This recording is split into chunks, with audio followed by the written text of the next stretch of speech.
दोस्तों, अगर आप मुसलसल बीमार रहते हैं और आपके तमाम तर चेकअप्स, तमाम तर रिपोर्ट्स आपकी ठीक हैं, लेकिन फिर भी समझ में नहीं आता कि हुआ क्या है, किस वजह से तबीयत खराब रहती है, तो आपने करना बस इतना है कि पहला कलमा आपने 12 मरतबा पढ़ना है।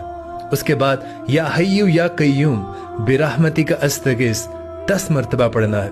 उसके बाद आपने दूसरा कलमा 10 मरतबा पढ़ना है और उसके बाद सुभान अल्लाहि व बिहम्दिही सुभान अल्लाहिल अज़ीम ये आपने सिर्फ 4 मरतबा पढ़ना है।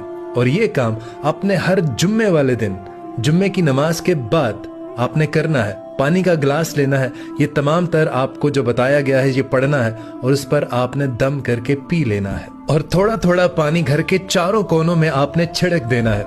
इंशाअल्लाह ताला घर के किसी भी फैमिली मेंबर पर अगर किसी भी तरह के असरात होंगे तो वो फौरन से ज़ाया हो जाएंगे।